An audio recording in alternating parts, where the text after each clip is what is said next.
아스 헤이즈가 말한 연방준비제도 대차 대조표를 한번 찾아보겠습니다.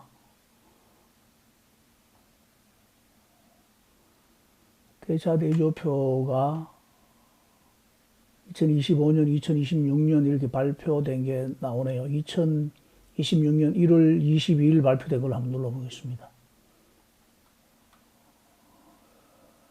여기서 외화 표시 자산, 글씨가 너무 작아서 foreign currency denominated asset 19,185 마이너스 2026년 1월 14일 지난달 발표에 보면은 마이너스 900만 달러입니다. 단위가 100만 달러죠. 단위가 100만 달러입니다. 그런데 이번 주 발표된 내용을 보면은 191억 8,500만 달러가 돼 있죠. 그래서 마이너스 900만 달러에서 플러스 191억 8,500만 달러니까 실제로 늘어난 것은 192억 6,400만 달러가 늘어났다는 말입니다.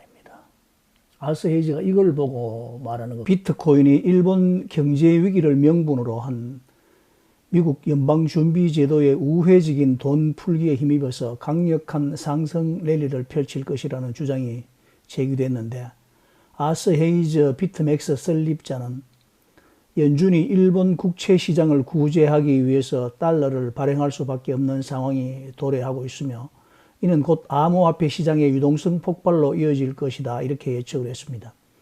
헤이즈는 일본 금융시장이 보내는 위험 신호에 주목을 했는데, 엔화 가치 급락과 국채 금리 급등은 투자자들의 신뢰가 흔들리고 있음을 방증하는 것이고, 일본 중앙은행은 보유 국채의 가치 하락으로 막대한 미실현 손실을 보고 있는데, 핵심은 일본이 약 2조 4천억 달러 규모의 미국 국채를 보유하고 있다는 점입니다. 만약 일본이 자국 채권 시장을 방어하기 위해서 미국 국채를 매도하기 시작하면 미국의 차입 비용이 급등하게 되는데, 이것은 도널드 트럼프 행정부가 절대적으로 피하고자 하는 상황이라는 것입니다. 이러한 위기를 막기 위해서 스콧 베센트 미 재무장관이 의회의 승인이 없이 개입할 수 있는 환율 안정기금을 가동할 가능성이 높다, 이렇게 말했습니다. 하지만 재무부는 직접 화폐를 발행할 권한이 없기 때문에 결국 연준이 나서서 자금을 지원하는 구조가 될 수밖에 없다고 보는 것입니다. 아스 헤이즈는 이것이 사실상 연준이 일본을 통해 시장에 유동성을 공급하는 우회로가 될 것이다, 이렇게 보았습니다. 일본에서 무슨 일이 벌어지고 있습니까? 엔화 약세가 지속되고 일본 국채 금리가 급등을 합니다. 일본 은행은 국채를 많이 들고 있어서 금리 상승은 평가 손실로 이어지게 됩니다. 일본 금융 시스템 내부에 균열이 발생을 합니다. 그런데 일본은 미국 국채를 약 2조 4천억 달러나 보유한 세계 최대급 채권 국가거든요. 일본의 선택지는 사실상 하나밖에 없습니다. 자국 국채 방어를 위해 달러가 필요한 겁니다. 그런데 달러를 만들 수는 없습니다. 결국 미국 쪽 도움이 필요한 거죠. 일본이 미국에게 우는 소리를 할 겁니다. 우리가 어쩔 수 없이 미국 국채를 좀 팔아야 할 것 같다. 우리도 너무 힘들다. 미국은 펄쩍 뛸 겁니다. 무슨 소리 하느냐. 너희들이 미국 국채를 팔기 시작하면 미국 국채 금리가 급등을 하게 되고 미국 재정 부담이 폭증하는데 우리는 어쩌라고. 이렇게 서로 실랑이를 엄청나게 했겠죠. 실무자들끼리 말입니다. 이것은 트럼프 행정부뿐만 아니라 누구라도 가장 싫어하는 시나리오가 될 것입니다. 그래서 등장하는 우회로가 있습니다. 연준의 환율 안정기금이라는 것인데, 이것은 스콧 베센트 미 재무장관이 의회의 승인이 없이도 개입을 할 수 있는 기금이라고 합니다. 이것을 가동할 가능성이 있다는 건데요. 그런데 재무부는 직접 화폐를 발행할 권한이 없습니다. 결국 연준이 나서서 자금을 지원해야 되는데, 아스 헤이즈는 이것이 사실상 연준이 일본을 통해서 시장의 유동성을 공급하는 우회로가 될 것이다, 이렇게 내다봤습니다. 절차는 이렇게 됩니다. 연준이 달러를 제공해 줍니다. 그러면 달러로 엔화를 매입하고 그 엔화로 일본 국채를 매입합니다. 일본 국채 시장이 안정이 되면 미국 국채는 안 팔아도 되는 거고요. 겉으로는 일본을 지원해주고 양적 완화를 하지 않았습니다. 그러나 실질적으로는 달러가 늘어났습니다. 미국이 이런 일을 하는데 표면적으로는 나타나지 않습니다. 양적 완화지만 양적 완화라고 말하지 않는 양적 완화죠. 그러나 연준의 대차 대조표를 확대해서 들여다보면 거기에는 나타날 수밖에 없다는 말입니다. 아스 헤이즈는 이것을 지적하는 것입니다. 그런데 왜 비트코인이냐고요? 아스 헤이즈의 관점은 매우 단순합니다. 종이 화폐가 늘어나면 비트코인은 기계적으로 오른다는 것은 누구도 부인할 수 없습니다. 달러 공급이 늘어나면 실질 금리는 내려갈 것이고 법정 화폐 신뢰는 하락합니다. 당연히 희소자산 선호 심리가 올라가겠죠.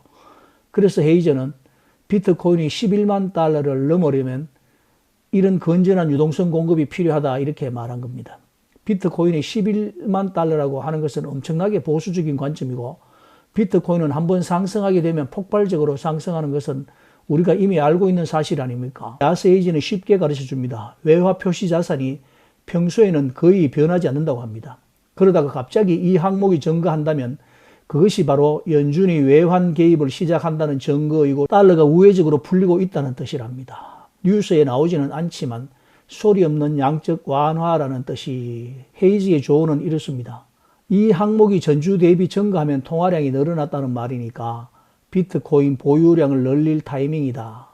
이렇게 보는 겁니다. 저도 아스 헤이즈의 말을 그냥 가볍게 듣고 넘길 텐데 요즘 비트코인이 금이나 빅테크 기업에 밀려 좀 고전을 하고 있지 않습니까? 그러다 보니 비트코인에 대한 호재가 없나 모든 채널을 통해 살피고 있다 보니 아스 헤이즈의 분석이 굉장히 반갑더라고요. 그래서 사실인지 한번 확인을 해보았습니다. 쉽게 확인되는 것이 아니지 않습니까? 연준의 대차 대조표라고 하는데 확인을 해야 호들로 여러분들에게 자신 있게 설명을 할 수 있지 않겠습니까? 연준의 대차 대조표를 한번 찾아보겠습니다. 연준 대차 대조표인데요. 외화 표시 자산을 찾습니다. 이게 단위가 100만 달러로 되어 있고요. 수요일입니다. 2026년 1월 21일 수요일. 우리는 목요일인데 미국은 수요일이죠. 지난주 자료입니다. 최신의 자료죠. 최신 자료입니다. 그전 자료가 바로 이거죠. 2026년 1월 14일. 요거는 2026년 1월 21일. 자, 이게 무슨 말이냐 하면은 2026년 1월 14일에는 마이너스 9라고 되어 있습니다. 900만 달러가 마이너스였습니다. 그런데 이번 주 1억 8,500만 달러로 마감을 했네요. 그러면은 마이너스 900만 달러에 된 것이 플러스 191억 8,500만 달러이니까 실제로 얼마가 늘어났습니까? 192억 6,400만 달러가 늘어났다 이 말입니다. 아스 헤이즈가 이걸 보고 말하는 겁니다. 연준에서 외화 표시 자산이 늘어났다는 것은 외화 표시 자산이 많이 증가했다는 것인데 그 외화 표시 자산을 연준은 뭘 가지고 사오겠습니까? 연준에서 돈을 주고 외화 표시 자산을 샀다는 말인데 뭐 이것이 이제 일본 채권 같은 걸 샀다는 말이거든요. 일본 채권을 사려고 하면은 달러를 가지고 가야 살 거 아닙니까? 아니지. 일본 채권을 사기 위해서는 일본 엔화가 있어야 되는데 연준에서 일본 엔화가 있습니까? 일본 엔화를 사기 위해서는 달러를 가지고 가야 일본 엔화를 사는 것이고 그 일본 엔화를 가지고 일본 채권을 일본 국채를 산다는 말인데 연준의 돈이 찍지 않고 나오는 방법이 있습니까? 연준은 돈을 찍어야 나오잖아요. 갑자기 이렇게 많은 돈을 연준에서 만들어낼 방법이 있습니까? 연준은 돈 찍는 곳인데 이렇게 돈을 찍어서 일본 엔화를 사고 그 엔화를 가지고 일본 국채를 사서 외화 표시 자산을 늘렸다는 말이거든요. 그러면 결국 달러가 유동성이 늘어난 거죠. 이렇게 유동성이 늘어나면 비트코인 가격은 오를 수밖에 없다. 이렇게 아스 헤이즈가 분석을 하는 겁니다. 뭐 더 이상 거기에 대해서 그 말을 갖다 우리가 부정할 방법이 없지 않습니까? 이렇게 확인을 하고 비트코인에 대한 확신을 가지는 것이 중요합니다. 이걸 모르면은 그냥 뉴스 나오는 대로 그대로 믿을 수밖에 없잖아요. 확인도 안 되는데 우리가 확인을 해야 되는 겁니다. 사실 이렇게 연준의 상황을 아무리 말해도 실제 비트코인 가격 움직임과는 크게 영향이 없는 것 같습니다. 비트코인 가격은 오늘도 속절없이 횡보하고 있고 하락의 분위기입니다. 그렇지만 비트코인이라는 자산에 대한 호들러들의 신뢰는 변함이 없습니다.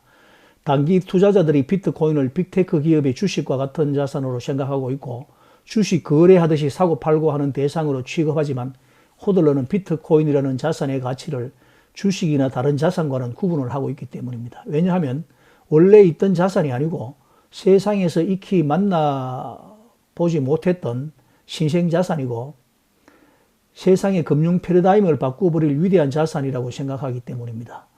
비트코인의 가격을 보며 조롱하고 미련한 사람이라 비난해도 비트코인에 대한 확신은 변함이 없습니다. 비트코인은 반드시 세상의 어떤 자산보다 탁월하다는 것을 증명해 줄 것으로 믿기 때문입니다. 이거와 별개로 얼마 전 부자 아빠, 가난한 아빠의 로버트 기요사키가 비트코인을 매각하고 다른 사업에 집중하기 위해서 비트코인을 매각하겠다는 말을 했을 때 제가 기요사키를 손절을 한다고 영상에서 밝힌 적이 있습니다. 오늘 자신의 실수를 인정하는 글을 남겼습니다. 이렇게 말했네요. 실제로는 주택 구입 자금을 마련하기 위해 비트코인과 금을 매도했는데 그 결정은 실수였다고 인정을 했습니다. 다시 로버트 기요사키를 받아들여야겠습니까? 여러분 생각은 어떻습니까?